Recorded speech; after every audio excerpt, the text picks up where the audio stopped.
오늘 말씀은 로마서 14장 1절입니다. 신약 페이지 258쪽 1절에서 12절까지인데 1절에서 3절까지 교독하고 그 다음에 7절부터 12절까지 교독하겠습니다. 1절입니다. 믿음이 연약한 자를 너희가 봤되 그의 의견을 비판하지 말라. 어떤 사람은 모든 것을 먹을 만한 믿음이 있고 믿음이 연약한 자는 채소만 먹느니라. 3절 같이 읽을까요? 먹는 자는 먹지 않는 자를 업신여기지 말고 먹지 않는 자는 먹는 자를 비판하지 말라. 이는 하나님이 그를 받으셨음이라. 7절 제가 읽겠습니다. 우리 중에 누구든지 자기를 위하여 사는 자가 없고 자기를 위하여 죽는 자도 없도다. 우리가 살아도 주를 위하여 살고 죽어도 주를 위하여 죽나니 그러므로 사나 죽으나 우리가 주의 것이로다. 이를 위하여 그리스도께서 죽었다가 다시 살아나셨으니 곧 죽은 자와 산 자의 주가 되려 하심이라. 내가 어찌하여 내 형제를 비판하느냐? 어찌하여 내 형제를 업신여기느냐? 우리가 다 하나님의 심판대 앞에 서리라. 기록되었으되 주께서 이르시되 내가 살았노니 모든 무릎이 내게 꿇을 것이요 모든 혀가 하나님께 자백하리라 하였느니라. 이러므로 우리 각 사람이 자기 일을 하나님께 짓고 하리라. 아멘. 앉으시겠습니다. 우리가 5주 동안 사랑이 뭔지, 사랑이 얼마나 중요한지에 대해서 말씀을 듣고 예배를 드렸습니다. 다 뭐 까먹으셨겠지만 어쨌든 어렴풋이 생각은 되죠. 아, 사랑이 중요하구나. 사랑하는 삶이 중요하구나. 믿음과 별도 분리된 것이 아니라 믿음이 곧 사랑하는 삶이구나. 그러니까 믿음이 구원받는 거고 구원받은 삶은 곧 사랑하는 삶이구나. 이 정도 이렇게 이제 어렴풋이 뭔가 추측이 되실 거예요. 정리가 되실 거예요. 그것만 알아도 이제 그것만. 그러니까 우리가 예수 믿는 삶, 우리가 구원받기 위해서 예수 믿잖아요, 그죠? 근데 그 구원의 개념을 죽어서 천국 간다고만 생각하게 되면은 이 사랑하는 삶이 연결이 안 되죠. 근데 그 구원의 개념이 성경에서 말씀하는 구원의 개념은 하나님과 분리됐다가 하나님 없는 삶을 살다가 이제 하나님과 함께 삶을 살게 되는 거. 이게 구원의 개념이에요. 이게 구원의 개념. 그러니까 구원의 본질적인 개념은 하나님과 분리된 삶을 살고 있다가 하나님 없는 삶이죠. 그랬다가 이제 하나님과 관계가 회복되어져서 하나님과 함께 기쁨의 삶을 사는 것. 하나님과 함께 은혜롭고 평안하고 뭔가 기쁨의 삶을 사는 것. 이게 구원이라고 하는 것입니다. 성경이 말씀하는 구원. 그러니까 영생의 삶이죠. 영생의 삶. 요한복음에서 말씀하는 영생의 개념이 그거예요.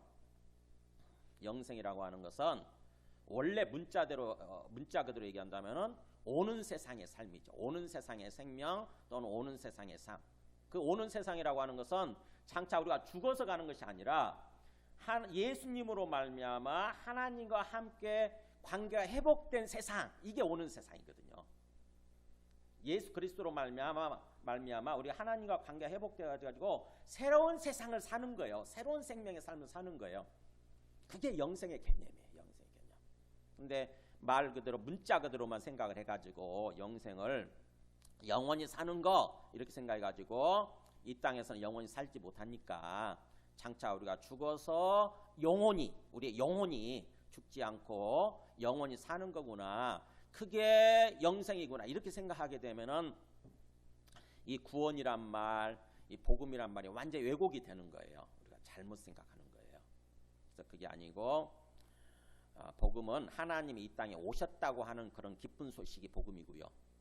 하나님의 아들이 오신 거죠. 그래서 하나님이 우리에게 다시 오셨다고 하는 거. 그게 기쁜 소식인 것이고, 그래서 그렇게 해서 하나님의 아들을 믿고 이제 우리가 구원받았다고 한다면은 하나님과 관계가 회복된 거예요. 그래서 하나님과 함께 살아가는 삶이 시작되는 것입니다. 그래서 그렇게 하나님과 함께 삶을 살아가는 것이 구원이고 이 땅에서부터 구원의 삶을 살아가야 되는 거죠. 우리가. 그 다음에 나중에 구원의 완성에 이르게 되겠지요. 구원의 완성. 구원의 완성은 뭐냐면은 예수님이 재림하실 때 우리가 부활하게 되는 거예요. 그야말로 우리 몸 자체가 부활의 몸으로 바뀌는 거예요. 또는 그때 죽어버린 사람들, 죽어서 땅속에 묻혀서 완전히 뭐 흙으로 변해버리고 어떤 화형시킨 경우는 재로 변해버리는 경우 있잖아요. 흔적도 없이 사람인 경우도 뭐예요? 다시 몸으로 나타나는 것입니다. 이 몸으로 현재의 모습으로 나타나는 거예요.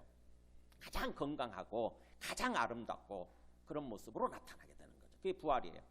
그래서 그 부활의 몸으로 완전히 이제 하나님을 직접 보면서 하나님과 직접 대화하면서 하나님과 함께 영원한 세상을 살게 되는 것, 그게 구원의 완성이죠. 그 날이 오는 거예요. 예수님이 재림하시는 날이 오는 거예요.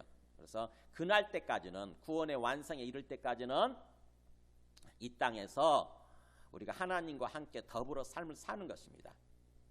이미 구원받았고 이미 구원받은 존재들이고 우리가 동시에 또 구원의 완성은 이르지 못했는데 그 완성에 이르는 날까지 완전한 구원을 이루어가는 거예요. 일종의 구원의 완성을 향해서 나아가는 것입니다. 그게 주님과 함께 더불어 삶을 사는 거예요.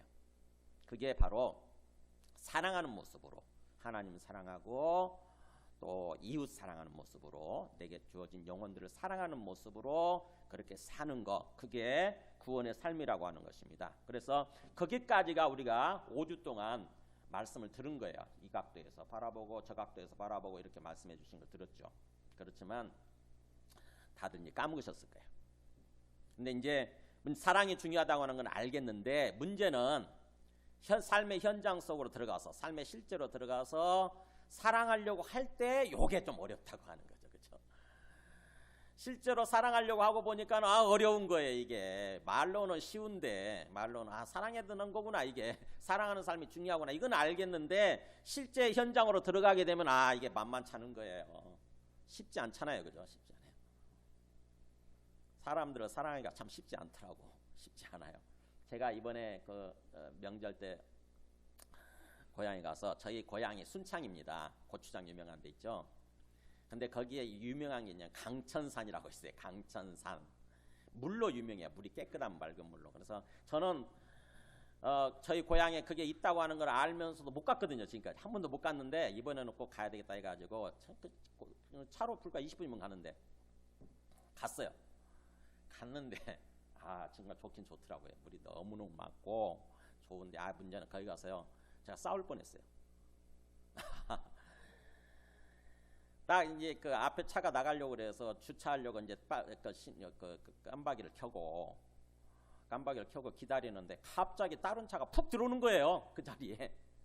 그래서 우리 지금 기다리고 있다고 그랬더니 뭔 소리냐 하면서 들어와 하면서 막 그냥 들어가는 거예요. 화가 잔뜩 나는 거예요. 화가. 그래서 싸울 뻔했어요. 진짜. 자칫하면. 완전히 무슨 완전히 어떤 무지막지하고 완전히 나중에 욕까지 하면서 막 자기들 그냥 밀고 들어오는데, 그 들어오려고 그랬으면 사람이 지키고 있어야지 뭔 소리 하냐는 거야. 그 사람들이 사람이 지키고 있어야 된다는 거야. 지금 앞 기다리고 있는데, 차가 나가길 기다리고 깜빡 켜고 있는데. 그래서 이게 참 쉽지 않구나. 항상 사랑해야 된다고 하는 거 이게 알면서도 막상 어떤 상황이 벌어지게 되면은 내한테 상처를 주고 내한테 아픔을 주고 내한테 피해를 주는 사람이 있잖아요. 그러면은 그 사람을 사랑한다는 게 이게 쉽지가 않은 거예요. 이게 정말 쉽지가 않은 거예요. 그래서 제가 다시 한번 말씀 준비하면서 저 자신을 천천히 돌아봤어요. 제 마음속에 이게 참 쉽지 않구나. 쉽지 않구나. 얼마나 사람들이 참 어려울까 그런 생각을 했어요. 어쨌든 우리가 그럼에도 불구하고 사랑하는 삶을 살지 않으면 우리 삶이 죄악 가운데 빠지게 되고 파멸에 이르게 되는, 멸망 가운데 빠지게 되는 거죠. 이제 죽음 가운데 빠지게 되는 것입니다. 그래서 다시 한번 우리가 말씀을 통해서 어떻게 하면 사랑할 수 있을 것인지, 어떻게 해야 진짜 또 진정으로 주님의 말씀대로 사랑하는 삶을 살 수 있을 것인지, 그래서 사랑하는 삶을 살 때 우리 영혼이 은혜롭게 되고 평안하게 되고 기쁨으로 채워지게 되고 우리의 삶이 형통하면서 행복한 삶으로, 복된 삶으로 세워지게 되는 거죠. 그렇게 하지 않으면 정반대로 가는 거거든요. 정반대로. 그래서 오늘 말씀을 통해서 구체적으로 그렇다면은 어떻게 내가 형제를 사랑할 수 있을 것인가? 이렇게 말씀을 듣기를 원합니다. 이 로마서 14장 1절부터요 15장 13절까지는 바로 그 부분에 대해서 말씀을 합니다. 한번 보세요. 성경을 14장 1절부터 15장 13절까지 지금 로마서 마무리하는 부분이잖아요. 그죠? 로마서 전체 16장에 걸쳐 있는 긴 로마서를 마무리하면서 놀랍게도요 사도 바울이 어떤 말씀으로 끝내냐면 마무리를 하냐면은 형제 사랑의 길에 대해서 말씀으로 마무리를 해요. 그러니까 구체적으로 형제 사랑을 어떻게 할 수 있는지, 어떻게 하면 내가 진짜 어떤 그 영혼들을, 내게 주어진 사람들을 사랑하는 삶을 살 수 있는지 그 방법에 대해서, 그 구체적인 방법에 대해서 말씀을 좀 길잖아요. 14장 1절부터 15장 13절까지니까 길게 이렇게 마무리, 그 말씀으로 로마서를 마무리합니다. 뒷부분에 인사하는 부분이거든요. 뒷부분은 완전히 뒷부분에 인사하는 부분이고 본론에 어떻게 보면 마지막 부분이죠. 그 말은 바로 뭐냐면은 이 말씀이 중요하다고 하는 얘기죠. 그죠? 형제 사랑하는 삶이 중요하다고 하는 얘기입니다. 이 말씀을 끝에 결론적으로 마지막에 마무리하면서 길게 얘기하고 있다고 하는 것은 이 주제가 형제 사랑하는 삶이 너무너무 중요하다고 하는 얘기죠. 그래서 문맥을 통해서 항상 우리가 말씀을 드려야 돼요. 성경이라고 하는 것은 일종의 설교고 메시지입니다. 여러분, 성경은 일종의 설교고 메시지예요. 그 저자가 또는 하나님이 그 저자를 통해서 우리에게 설교해 주시는 거예요. 우리에게 말씀해 주시는 것입니다. 그래서 이 사도 바울의 설교다 이렇게 생각을 하고, 또는 주님의 설교다, 주님께서 우리에게 설교해 주시는 거다 이렇게 생각을 하고 그 말씀에 귀를 기울여야 돼요. 이렇게 형제 사랑하는 게, 사랑하는 삶이 이렇게 어려운데 어떻게 해야 됩니까? 우리가 주님께 질문하면서 주님께 나아가게 될 때에 주님께서 바로 이 방법이다라고 이렇게 말씀해 주시는 거예요.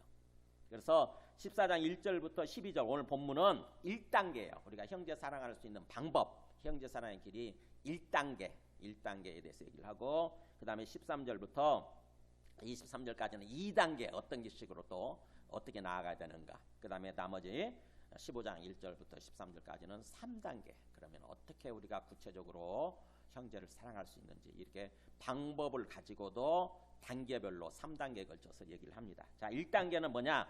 1단계 주된 내용이 뭘 것 같으세요? 네, 오늘 설교 제목이 뭐예요? 비판하거나 업신여기지 말아라, 이렇게 돼 있잖아요.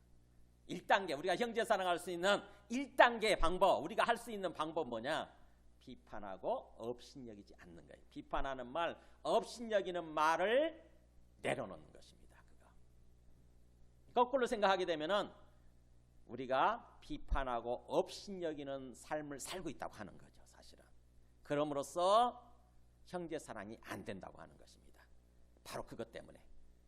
비판하고, 나도 모르게 비판하고 업신여기는 말 있잖아요. 그것 때문에 우리가 형제를 사랑하지 못하고, 그래서 주님께서 우리에게 참 소망하고 기대하시는 복된 삶, 행복한 삶, 은혜 충만하고 기쁨 충만한 삶, 평안한 삶, 이 삶을 살지 못하고 있다고 하는 거예요. 그래서 첫 1단계, 우리가 1단계 주님께서 주시는 것은 뭐냐면은 비판하고 업신여기는 것을 내려놓는 거, 그거죠. 먼저 이 말씀은요, 이 말씀의 배경부터 알아야 돼요. 그러니까 초대교회 이 노마스가 쓰여지던 당시도 사람들 모습도 똑같았던 거죠. 그죠? 사람들 모습 똑같았어요. 오늘날 우리나 똑같았습니다. 항상 비판하고 항상 업신여기고 이렇게 그런 모습으로 살고 있었던 거죠. 보면은 이렇게 되잖아요. 1절에 믿음이 연약한 자를 너희가 받되 그의 의견을 비판하지 마라. 그 다음에 3절도 그랬죠. 먹는 자는 먹지 않는 자를 업신여기지 말고, 또 먹지 않는 자는 먹는 자를 비판하지 마라. 그 다음에 10절에도 그렇죠. 10절에 보세요. 너가 어찌하여 너의 형제를 비판하느냐, 어찌하여 너의 형제를 업신여기느냐, 이렇게 나오잖아요. 그러니까 계속 주제가 그거죠. 비판과 업신여기다는 그런 말이에요. 어떻게 다를까요? 업신여기는 거가 비판하는 거? 네, 짐작할 수 있어요. 우리가 거기 3절에 보면은 먹는 자는 먹지 않는 자를 업신여기지 말고 이렇게 돼 있잖아요. 그리고 먹지 않는 자는 먹는 자를 비판하지 마라. 이걸 통해서 업신여기는 건 뭐냐면은, 업신여기는 것은 나보다 못한 사람이죠. 거의 먹는 자니까, 믿음이 강한 자니까 내가 좀 어떻게 보면은 내가 좀 우위에 있는 입장에서, 우위에 내가 조금 뭔가 좀 잘 되고 내가 뭔가 다른 사람보다 뭔가 잘된 입장에서 나보다 못한 사람을 바라볼 때 그 사람을 우습게 여기는 거, 그 사람을 멸시하고 경멸하는 거, 이게 업신여기는 거예요. 나보다 아래 단계로 놓는 것입니다. 사람들을 아래 단계로. 그게 업신여기는 거고요. 반대로 비판하는 것은 뭐냐면은 나보다 잘된 사람, 나보다 높은 사람, 뭔가 그런 사람을, 그 사람을 판단하고 뭔가 비난하고 비판하고 끌어내리는 거예요. 정지하는 거예요. 그게 동기가, 마음속의 동기가 뭐냐면은 시기심, 질투심이죠. 시기심, 질투심. 나보다 잘 되는 사람이 있어. 그러니까 내 마음속에 시기심이 발동이 되는 거예요. 시기심, 질투하는 발동이 돼가지고 그 꼴을 못 보는 것입니다. 다른 사람이 나보다 뭔가 잘 되고 뭔가 나보다 더 많이 아는 것 같고 뭔가 그런 걸 못 보는 거예요. 그래서 시기심이 발동이 되고 질투심 발동이 돼가지고 그 사람은 어떻게든지 틈을 잡아내는 거죠. 어떻게 트집 잡고 어떻게든 트집 잡아가지고 그 사람을 끌어내리는 거죠. 이게 비판이에요. 이게 비판하는 거. 그러지 마라 하는 거죠. 그러지 마라. 업신여기는 건 뭐냐면은 나보다 못한 사람, 내가 볼 때 우습게 여기는 거야. 저 사람 우습게 여겨지는 거죠. 그래서 그 사람에 대해서 아주 경멸하고 멸시하고 일종의 갑질하는 거지. 갑질. 저 사람이 내 밑에 있는 사람이다 생각이 되니까 내가 그 사람 위에 군림하려고 하고, 그래서 그 사람을 아주 무시하고 멸시하고 하는 게, 이게 업신여기는 것입니다. 그러니까는 내 입장에 서서 나보다 못한 사람은 업신여기고 나보다 조금 잘 나가는 사람은 비판하고 끄집어내리고 이러는 거. 그러지 말라는 거예요. 이게 초대교회 때 어떤 문제를 가지고 이런 게 발생하고 있었냐면은, 거기 나오죠. 뭐 먹는다는 얘기 계속 나오잖아요. 먹는다는 얘기. 초대교회 때 특히 노마교회나 고린도 교회 같은 경우는 유대인 출신의 그리스도인, 예수 믿는 사람들이 있었고 이방인 출신의 그리스도인들이 있었어요. 한 교회에서 모여서 신앙생활을 같이 했습니다. 유대인 출신의 그리스도인들과 그 다음에 이방인 출신의 그리스도인들이 함께 모여서 교회에서 같이 신앙생활을 했어요. 함께 하면 되지. 그게 뭐가 문제라고 이런 생각할 수 있는데 그렇지 않습니다. 근본적으로 서로 달라요. 유대인 출신들은요, 구약 말씀을 알았잖아요. 구약 말씀을 통해서 일찍부터 신앙생활을 했어요. 일찍부터 하나님을 아는 그런 신앙생활을 했는데, 구약에 보면은, 혹시 레위기 읽어보셨는지 모르겠는데 레위기에 보면은요, 레위기 11장에 보면은 뭘 먹어도 되고 안 먹어도 뭘 먹어서는 안 되고 이런 게 나와요. 레위기 11장에 보면은 이를테면은 우리는 돼지고기 맛있게 먹잖아요. 근데 그 유대인들은 돼지고기 절대 먹으면 안 돼요. 레위기에 그렇게 나옵니다. 돼지고기는 절대 먹으면 안 돼요. 오직 그 사람들은 풀을 먹고 그 다음에 이 발굽이 쪽쪽 찌어가지고 갈라진 거 있잖아요. 양이나 소나 이런 것들만 먹어야 돼. 양, 소, 풀을 먹는 짐승, 쪽이 굽이 갈라진 짐승. 돼지는 풀 먹지 않잖아요. 그러니까는 돼지고기는 절대 먹으면 안 되는 거예요. 돼지고기를 먹게 되면은 일종의 죄에 빠지는 거고 그렇게 되는 거예요. 그러니까 그 사람들은 그게 수백 년 동안, 수천 년 동안 그렇게 살아왔기 때문에 이게 쉽지 않잖아요. 그죠? 항상 거기에 젖어 있는 거죠. 절기도 마찬가지예요. 절기도 우선 그 사람들은 유월절 또는 오순절, 뭐 장막절, 그리고 또 일주일에 한 번씩 안식일, 그 다음에 또 한 달에 한 번씩 월삭이라고 그래가지고 매월 첫째 날을 이렇게 계속 그런 식으로 지키는 거죠. 철저하게 지키는 거예요. 우리가 이번에 무슨 추석 명절 지키고 구정 명절 지키듯이 그 사람들은 그게 문화입니다. 문화. 우리도 그게 문화가 돼 있잖아요. 그죠?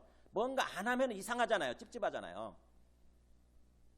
그 사람들도 철저하게 문화고 이게 믿음이기 때문에 그 사람들 그렇게 산 거죠.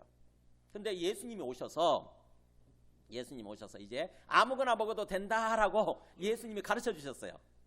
그런 어떤 음식법 이런 걸로부터 자유롭게 해주셨습니다. 우리를. 그래서 예수 그리스도를 믿게 되면 이제 아무거나 먹어도 돼요. 사실은. 먹는 것이 우리를 더럽히지 않아요. 우리 영혼을 더럽히지 않기 때문에 이제 먹는 건 아무거나 먹어도 되는데, 문제는 유대인 출신들은 수천 년 동안 그렇게 살아왔기 때문에 이게 쉽지가 않은 거예요. 하루아침에 그걸 버리는 게 쉽지가 않은 거예요. 그러다 보니까는 같이 예수 믿고 뭔가 신앙생활 같이 한 교회에서 모여서 하면서도 이게 다른 거예요. 음식이 나올 때마다 돼지고기가 나오면 유대인들은 뭐예요?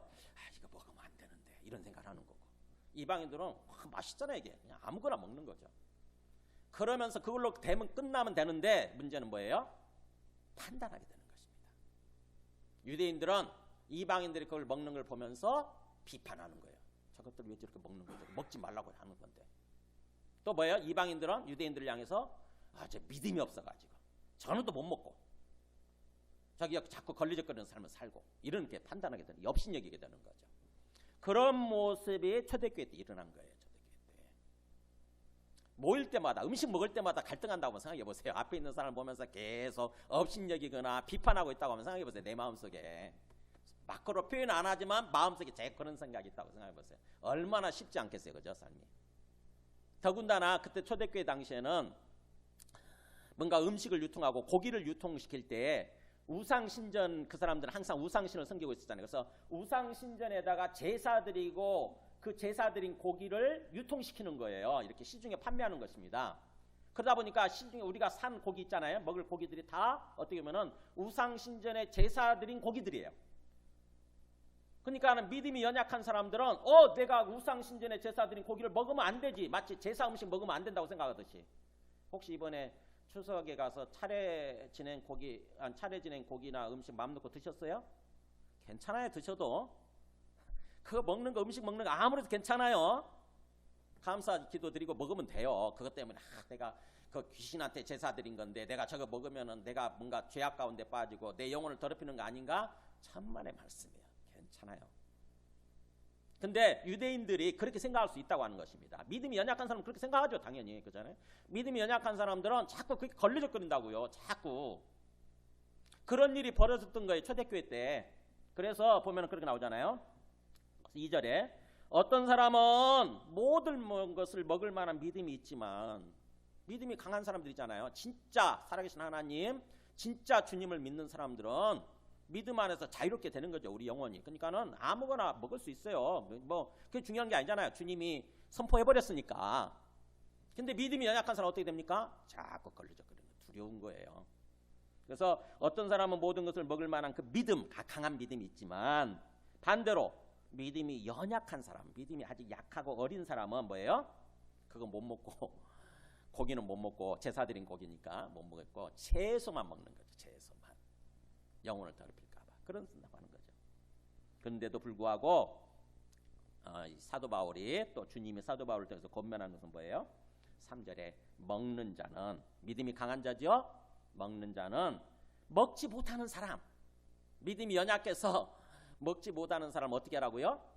업신여기지 마라. 아이고 믿음이 저렇게 연약해가지고 이것도 못 먹고, 이게 맛있는 건데 이것도 못 먹고, 그런 식으로 업신여기지 마라. 반대로 먹지 않는 자는 뭐예요? 못 먹는 사람이죠. 믿음이 연약해서 못 먹는 사람은 반대로 막 자유롭게 먹는 사람 있잖아요. 자유롭게 먹는 사람을 보면서 어떻게 하라고요? 비판하지 마라. 왜냐하면 나오죠. 이유가 이는 하나님이 그 사람들 있잖아요. 그 한 사람 한 사람 각자를 다 받으셨기 때문이다. 즉 하나님이 그 사람 한 사람, 먹는 사람이든 못 먹는 사람이든 하나님이 다 그 사람을 인정해 주시고 용납해 주시고 받아주시고 사랑해 주신다고 하는 것입니다. 믿음이 연약하면 연약한 대로, 그래서 못 먹는 대로, 또 믿음이 강하면 강한 대로, 그래서 자유롭게 먹는 그대로 그 사람이 있는 모습 그대로 하나님은 다 받아주고 계시고 사랑해 주신다는 거예요. 하나님이 그를 인정해 주시고 받아주신다고 한다면 내가 그 사람을 판단하고 업신여기고 그러면 안 되는 거잖아요. 그죠? 하나님을 믿는다고 하면서, 우리가 하나님을 주님으로 주인으로 믿는다고 하면서 마치 내가 그 사람을 판단하는 것입니다. 내가 주인인 것 마냥, 내가 그 사람의 주인인 것 마냥 내 입장에서 그 사람을 업신여기고 비판하고 판단하는 거예요. 그러면 안 된다는 거죠. 그러면 내가 주인이 아니라는 거죠. 내가 주님이, 우리가 입으로 부른 그대로 주님이 주인이시지 않는 거죠. 그래서 목소리를 좀 높여요. 4절에 보세요. 그 말씀을 제대로 못 깨닫고 못 알아듣고 계속해서 자기 생각을 고집하면서 업신여기고 비판하는 삶을 살려고 하는 그런 사람들을 향해서 목소리를 높이죠. 뭐라고 하는 거 보세요. 4절에 남의 하인을 비판하는 너는 누구냐 그러잖아요. 여전히 남의 밑에 있는 사람, 하인이라는 게 그거잖아요. 종, 남의 종. 네가 주인이 아니고 네 종이 아닌데 남의 종인데 주님의 종인 거죠. 주님의 종인데, 주님이 주인이시고 주님이 종인데 마치 네가 주인인 것 마냥, 네 밑에 있는 네 종 마냥, 네 종인 것만 그렇게 착각하고 그렇게 남의 하인을, 남의 종을 그렇게 자꾸 비판하고 업신여기는 너는 도대체 누구냐 그런 거예요. 너는 너 자신에 대해서 누구라고 생각하는 거냐? 네가 주인이냐 그런 거예요. 네가 주인이냐? 너 자신의 어떤 실체에 대해서 본질에 대해서 깊이 생각해 보라고 하는 거죠. 네가 누군지 나의 정체성이죠. 나는 주님 앞에서 내가 누군가, 그리고 내 앞에 있는 사람은 주님 앞에서 누군가 하는 거예요. 이거에 대해서 객관적으로 이성적으로 생각해 봐야 되는 거죠. 우리는 아무 생각 없이 내 감정과 내 기분을 따라서 판단하고 비판하고 업신여길 수 있어요. 내 감정 때문에, 내 기분 때문에. 근데 깊이 주님 앞에서 생각해 봐야 되는 거죠. 나라는 존재는 누군가, 또 내 앞에 있는 이 존재는 누군가 하는 거죠. 내 사람이 아니고 내가 주인이 아닌 거예요.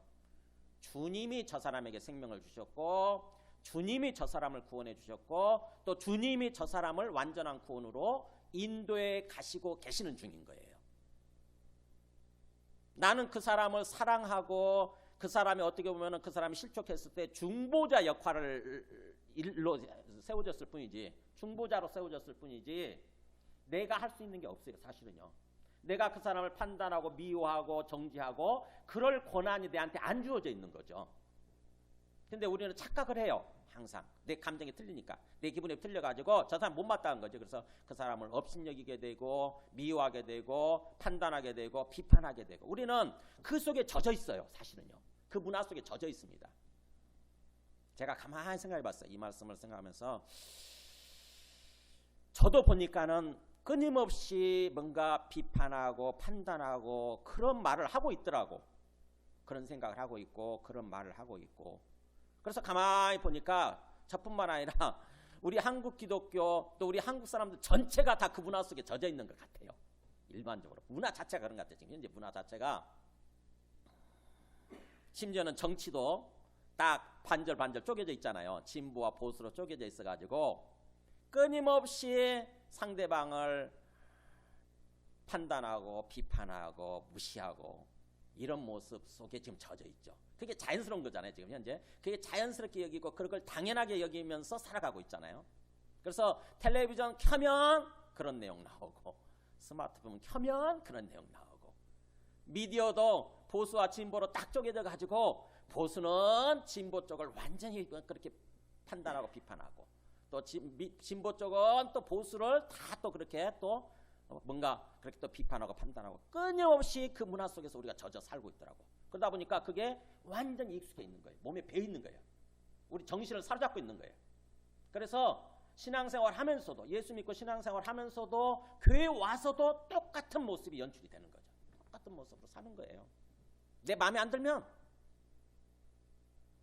내 기대와 틀리면 그 사람에 대해서 곧바로 판단하는 말, 비판하는 말이 나가게 되죠.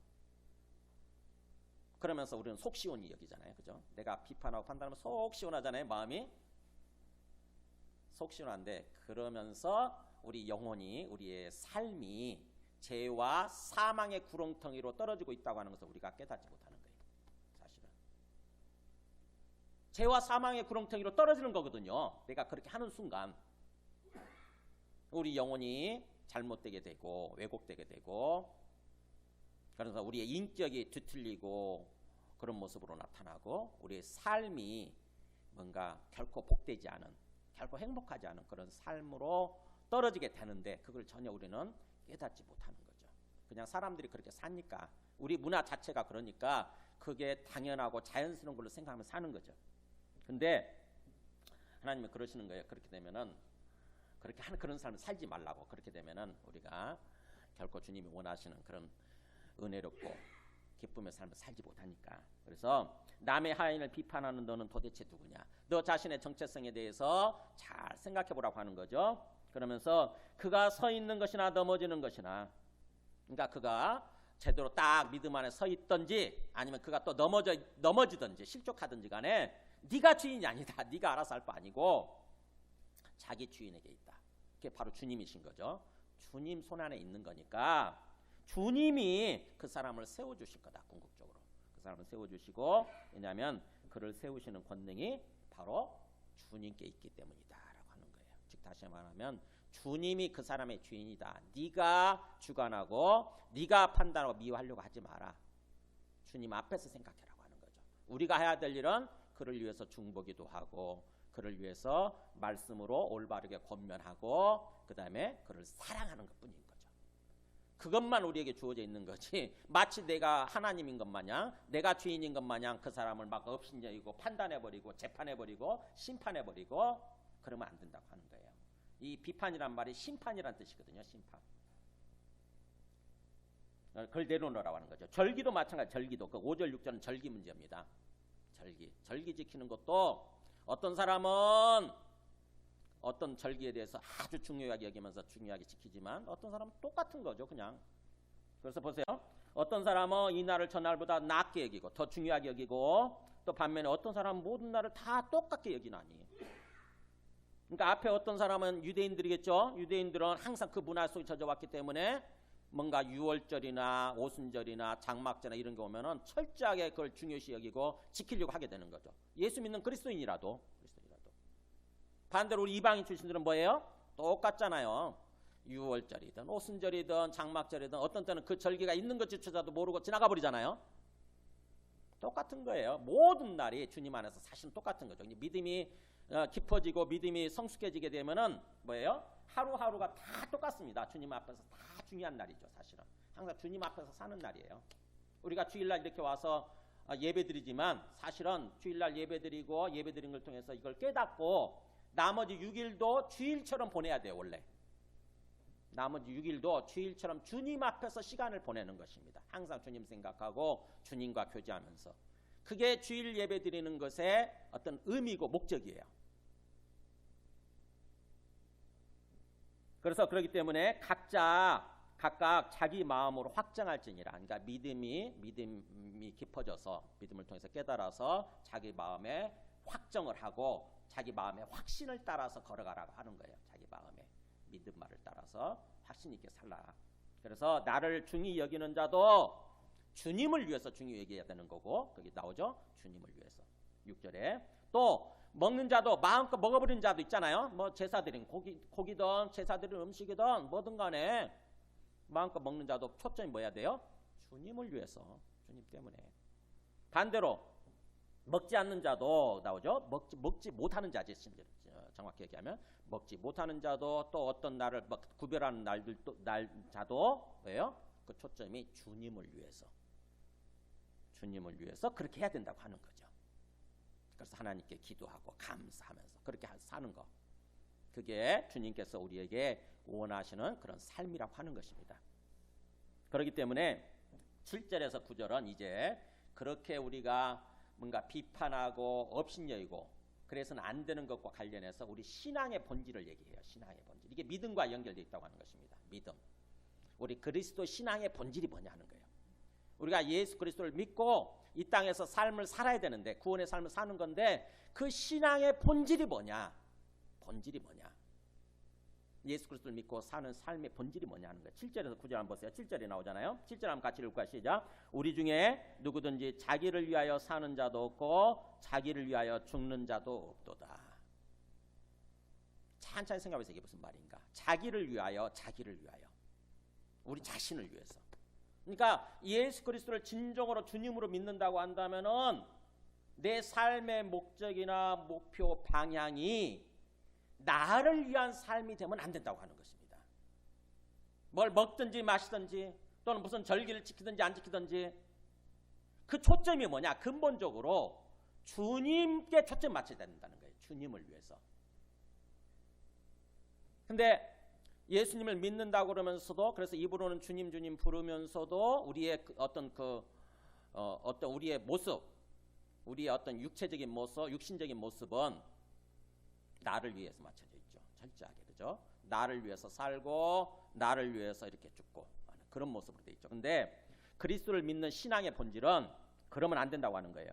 우리 중에 누구든지 자기를 위하여 사는 자가 없고 자기를 위하여 죽는 자도 없도다. 그러면서 8절 같이 읽을까요? 시작. 우리가 살아도 주를 위하여 살고 죽어도 주를 위하여 죽나니 그러므로 사나 죽으나 우리가 주의 것이로다. 네.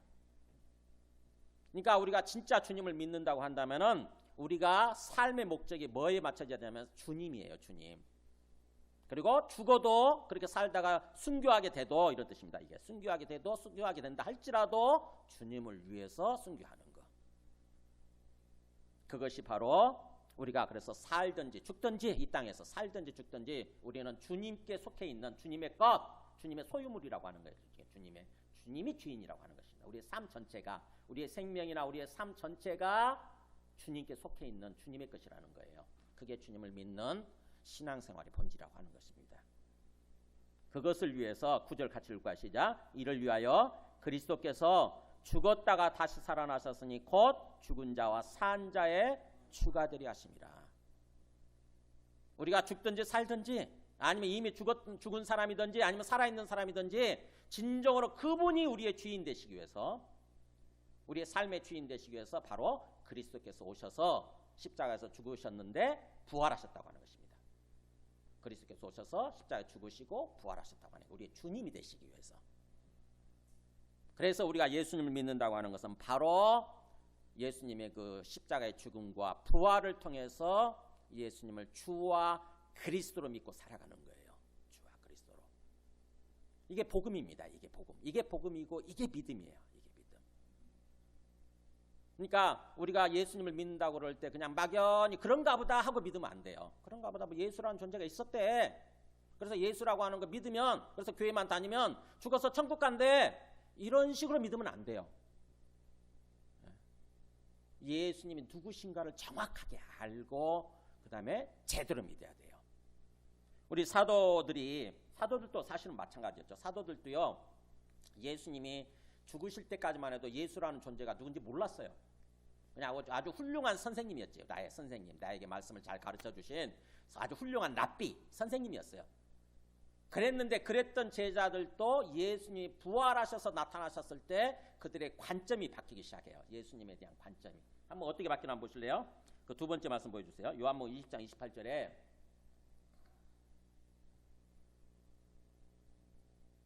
두 번째 말씀, 요한복음 20장 28절에 보세요. 이 도마라는 사람이 나옵니다. 12제자 중에 한 명이죠. 근데 이 사람은 굉장히 우리하고 비슷한 사람이에요. 굉장히 현실적이고 이성적이고 의심이 많고 잘 믿지 않는 그런 사람이에요. 똑똑한 사람이죠. 한마디로 굉장히 똑똑한 사람. 어떻게 보면 굉장히 지적이고 지성적인 사람이고 많이 배운 사람이고 그런 사람이라고 할 수 있죠. 그런 사람 잘 안 믿잖아요. 그죠? 이 사람도 제자들이 부활하신 예수님을 만나고 나서 도마한테 얘기를 하는 거예요. 도마는 그 자리에 없었거든요. 도마한테, 야, 우리가 예수님이 부활하셨더라. 그래서 부활하신 예수님을 만났다. 막 그러니까 도마가 볼 때는 이게 황당무계한 소리인 거예요. 굉장히 현실적이고 이성적인 사람이니까. 부활, 이게 말이 되는 소리냐? 인간이 죽으면 끝나지. 죽고 3일이나 지났는데 뭐 부활했다고? 난 절대 그건 못 믿어. 절대. 내가 그 사람 만나서, 예수를 만나서 예수가 어떻게 죽은지 내가 봤으니까, 이 손에 못이 박혀서 죽었는데 그 못 박힌 자국 구멍 뚫려 있었으니까 내가 거기다 손가락을 내가 찔러보기 전에는. 그리고 또 예수님 죽으실 때 병정이, 로마 군사가 이 옆구리 창을 찔러가지고 죽이더라. 그때 피가 나온 거 봤거든. 피도 나오고 물도 나오고. 내가 그 자리에 내 손을 푹 집어서 확인해보기 전에는 내가 절대 예수 못 믿어 그랬거든요. 그러고 나서 8일이 지났습니다. 8일 여드레가 지나고 나서 예수님이 다시 나타나신 거예요. 부활하신 예수님이 나타나셔가지고 도마를 향해서 그렇게 얘기합니다. 도마의 말을 다 듣고 계셨던 것 같아요. 도마야, 이리 와서 네 손가락을 내밀어서 내 손에 찔러보고 네 손을 내밀어서 내 옆구리에 찔러봐라. 그러고서 믿음 없는 자가 되지 말고 꼭 믿는 자가 되라. 이렇게 얘기를 하세요. 반드시 믿어야 된다. 도마가 의심 많은 사람이니까 확인했겠죠. 그죠? 진짜 찔러봤는지는 모르겠어. 성경에 그런 말씀은 없으니까. 근데 어쨌든 확인했을 거예요. 철저하게. 손가락 찔러보고 그 다음에 옆구리도 찔러보고 확인했어요. 그러고 나서 하는 고백이 이거예요. 도마가 대답하이르되 뭐라고 고백합니까? 나의 주님이시요 나의 하나님이시나이다. 그전까지는 그냥 인간 예수, 나 훌륭한 납비 선생님이었을 뿐인데 이제 보니까 부활하신 게 맞군요. 부활하신 게 진짜 이게 사실이네. 이게 진짜 사실이네. 그러면 이거 엄청난 일이잖아요. 그죠? 그렇다고 한다면은 그동안에 읽었던 성경 말씀들이, 구약의 말씀들이 쫙 하나에서 열까지 쫙 머릿속에 펼쳐졌을 거예요. 도마. 유대인들은 그렇게 성경을 외우니까. 그리스도가 장차 그리스도가 오시게 되면은 죽고 부활하게 돼 있다라고 하는 그 말씀들이 막 떠올랐을 거예요. 그러면서 예수가 바로 그분이시구나 이렇게 생각이 됐을 거예요. 내 앞에 있는 이분이 바로 구약에 오시기로 됐던 바로 그분, 하나님의 아들, 하나님 그리스도이시구나. 맞구나. 그래서 하는 고백이에요. 나의 주님 맞습니다. 나의 하나님 맞습니다. 이제 도마는 그 이후로 저 인도에 가서 복음을 전하다가 순교당했다고 그러잖아요. 이렇게 의심 많았던 사람도 이제 확인이 되니까 인도에 가서 복음을 전하다가 순교했다고 그래요. 그 흔적들이 많이 있대요. 이게 예수님 믿는 거예요. 우리가 부활을 통해서 예수님이 이 땅에 오시기로 돼 있었던 하나님의 아들 바로 그분이 맞고, 그래서 이분이 나의 주님이시구나, 이 땅에 오신 나의 하나님이시구나, 이걸 믿는 거예요. 이걸 믿는 거. 그 다음에 여기 보세요. 여기 사도행전 2장 36절도 베드로의 첫 번째 설교예요.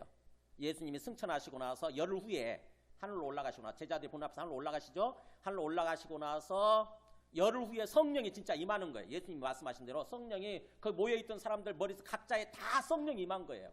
성령이 임하니까 막 방언도 하고 막 그런 거예요. 그걸 보고 베드로가 처음 설교를 합니다. 길게. 사도행전 2장 길게 설교하고 나서 마지막 결론이 이거예요. 그런즉, 이게 결론이잖아요. 그런즉 이스라엘 온 집은 확실히 알지니, 이스라엘 온 집은 하나님의 백성을 말해요. 하나님을 믿는 하나님의 백성 모든 사람들은 확실히 알아라. 확실히 알아야 된다. 그러면서 한번 읽어볼까요? 시작. 너희가 십자가에 못 박은 이 예수를 하나님이 주와 그리스도가 되게 하셨느니라.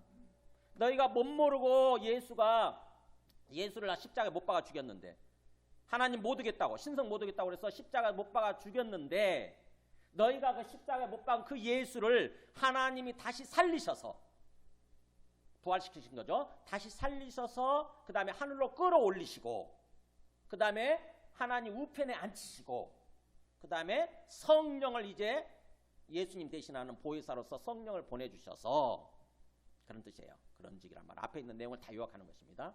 예수님의 십자가 죽으심과 부활과 승천과 그 다음에 성령 보내심, 이거를 다 앞에서 얘기를 하거든요. 얘기하고 나서 그런즉 우리가 확실히 알아야 될 것은 바로 예수가 주와 그리스도가 되신다 이거예요.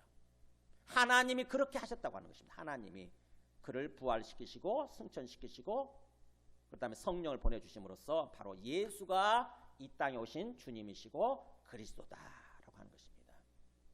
그렇기 때문에 우리가 이제 예수님을 믿을 때 바로 그렇게 부활이라고 하는 증거를 붙들고 예수님을 주님과 그리스도로 믿고 사는 거예요. 주님과 그리스도로. 하나 더 보여드릴까요? 로마서 1장 4절에 우리 지금 노마서 하고 있는데, 노마서 시작 부분에서 복음을 이렇게 얘기해요. 복음을 시작 부분 노마서 1장 4절이니까 죽은 자들 가운데서 부활하사 능력으로 이렇게 나오잖아요. 하나님의 아들로 선포되셨으니 곧 우리 주 예수 그리스도시니라. 천천히 생각하면서 읽으세요. 죽은 자들은 읽어볼까요? 시작. 죽은 자들 가운데서 부활하사 능력으로 하나님의 아들로 선포되셨으니 곧 우리 주 예수 그리스도시니라. 이게 복음을 한마디로 요약한 거예요. 예수가 누구냐? 바로 하나님의 아들이시라고 하는 것입니다. 이 땅에 오신 하나님의 아들. 하나님의 아들이면 하나님이에요? 인간이에요? 예, 본질적으로 하나님의 아들, 하나님이란 뜻이에요. 마치 개의 새끼면 개예요? 인간이에요? 개가 아무리 똑똑해도, 지능이 높아도, 진돗개 새끼라도 개예요, 개.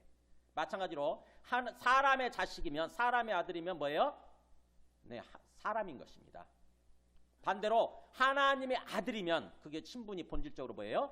하나님이시라는 얘기예요. 하나님. 근데 인간의 모습으로 오신 거죠.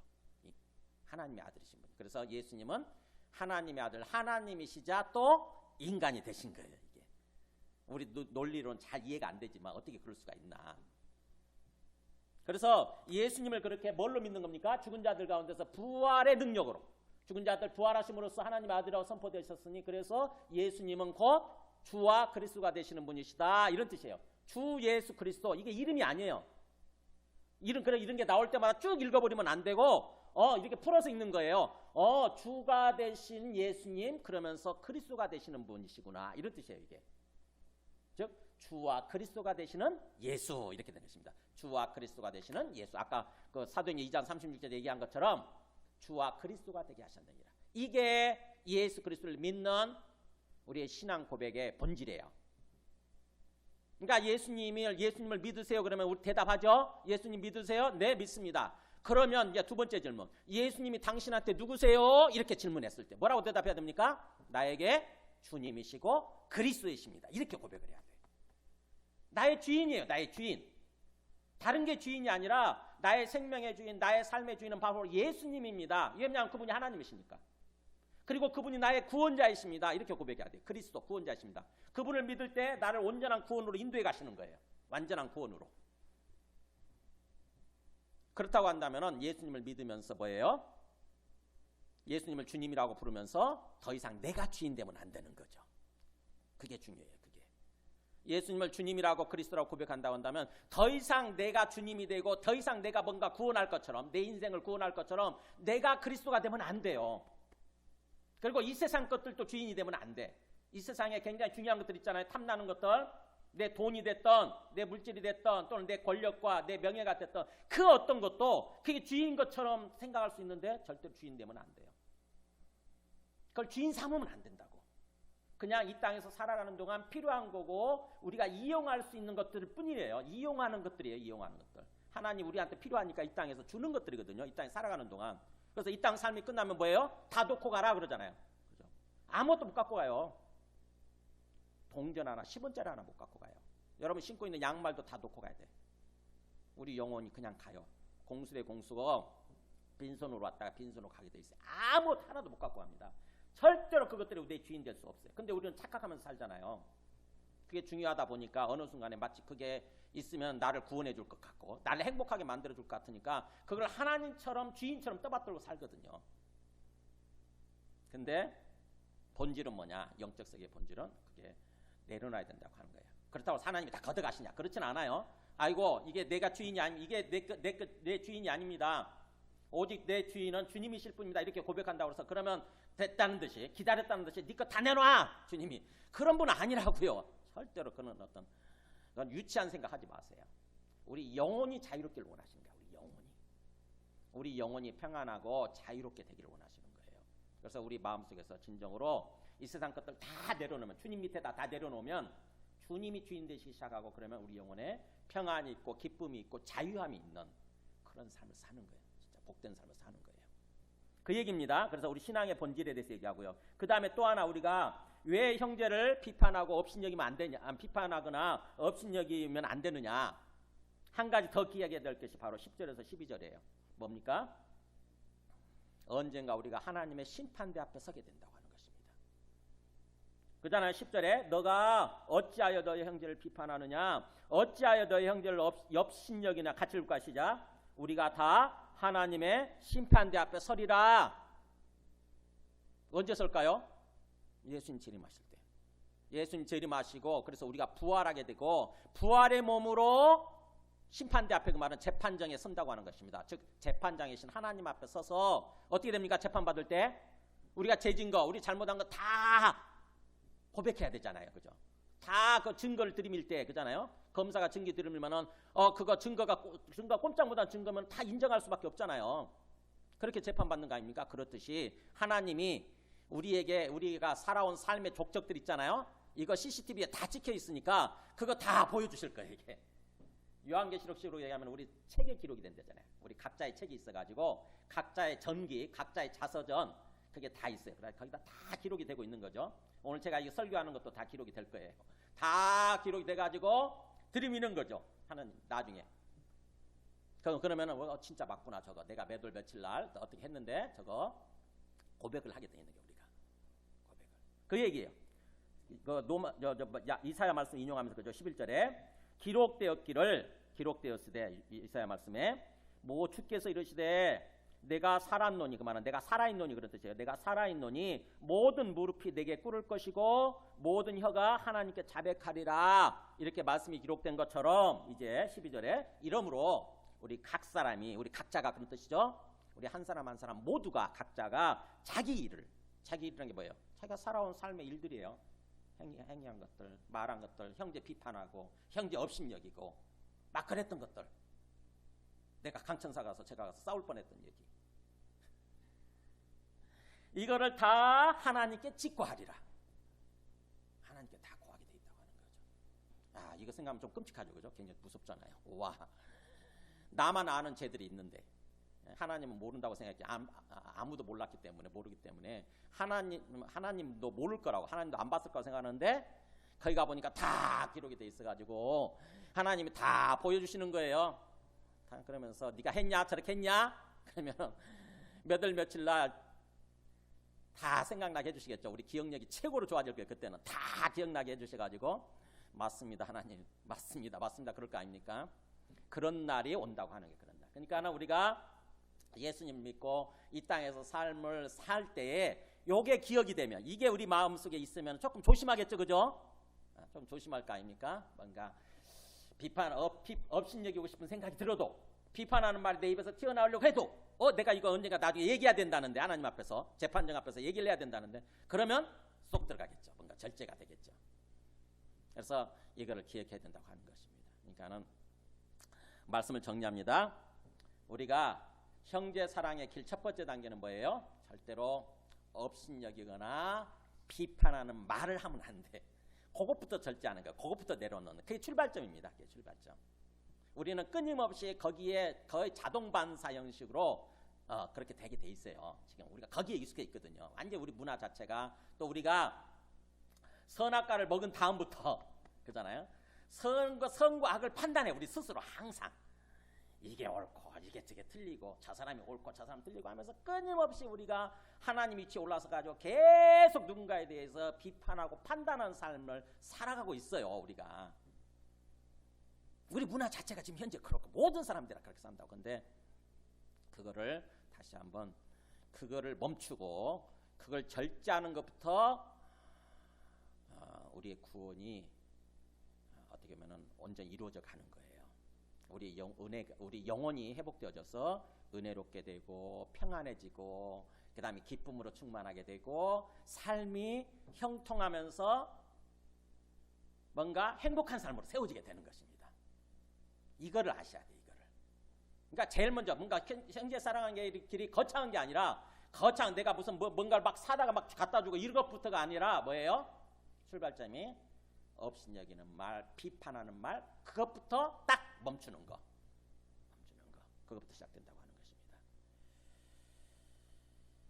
우리 참 가만히 돌아보면요, 우리가 얼마나 지금 왜곡되어 있는지, 우리 영혼이나 우리의 인격, 우리의 삶 자체가 지금 얼마나 뒤틀리고 지금 왜곡되어 있는지에 대해서, 우리 자신에 대해서, 이 말씀은 거울이니까, 말씀 우리 영혼을 비춰주는 거울이니까 이 말씀에 비춰봐야 돼. 항상 하나님이 원래 원하시는 삶이 이게 아닌데 얼마나 뒤틀려 있고 왜곡되어 있는가. 그러면서 나는 그게 지극히 자연스럽다고, 당연하다고 그러면서 막 여기면서 그렇게 살아가는 모습, 그거를 내 자신을 객관적으로 비춰보고 멈추는 것입니다. 멈추고 좀 훈련이 필요하죠. 일종의 절제가 참 어려워요. 그래서 성경의 그 열매 중에서도, 성령의 열매 중에서도 제일 어려운 게 마지막 절제잖아요. 절제가 참 어려운 것 같아요. 제가 볼 때도 절제가. 근데 그럼에도 불구하고 해야 되죠. 지금부터 노력을 하는 것입니다. 믿음은 의지예요. 우리 의지적인 순종입니다. 말씀을 통해서 깨달았으면, 사실 체크, 팩트 체크가 됐으면, 이제부터는 그 말씀 앞에, 사실 앞에 나를 쳐서 복종시키는 삶을 살려고 하는 것입니다. 한번 비난하는 말, 비판하는 말이 딱 나오려고 그럴 때 딱 절제하는 거예요. 뭔가 내 입장에서만 바라보지 말고 주님 입장에서 보세요. 위에서 지금 보고 계시는 주님 입장에서 내가 지금 어떻게 하기를 원하시나. 그러면은 상대방 입장이 이해가 돼요. 상대방의 그 믿음이 연약한 모습, 또 상대방이 그렇게 말하고 행동하는 모습들이 좀 이해가 되면서 상대방에 대해서 긍휼한 마음이 생기고 그를 위해서 기도하게 되는 거죠. 비난하고 판단하기보다는 그를 위해서 기도하게 됩니다. 그럴 때 우리가 그 사랑하는 삶을 살게 되는 거죠. 형제 사랑의 길이 거기서부터 출발하는 거예요. 거기서부터. 그래서 철저하게 내가 주인 되어서 내 입장에서 항상 생각하지 말고 주님이 주인이시니까 항상 주님 관점에서 주님 입장에서 상대방을 바라보고 상대방을 있는 그대로 받아주려고 하고 용납해 주려고 하고 그래서 참고 기다리면서 그를 위해서 기도하는 것입니다. 우리 속에 습관적으로 나가는 부정적인 생각, 부정적인 말들 얼마나 많은가 잘 생각해 보세요. 그거를 한번 절제하려고 내려놓으려고 한번 해보세요. 그때부터 우리 삶이 이상하게 은혜롭고 이상하게 평안하고 이상하게 형통하고 이상하게 막 건강 회복이 되어지고 그런 삶을 살아가게 될 것입니다. 그래서 현대인들은요 갈수록 심해져요. 자꾸 이런 어떤 그 영혼이 잘못되어 있다 보니까 영혼이 하나님과 관계에서 어긋나 있다 보니까 영혼이 피폐해지면서 자꾸 우리 어떤 정신이 피폐해지게 되고 우리 마음이 피폐해지게 되고 그러면서 우리 삶이 피폐해지는 참 불행한 삶을 살고 있는 거죠.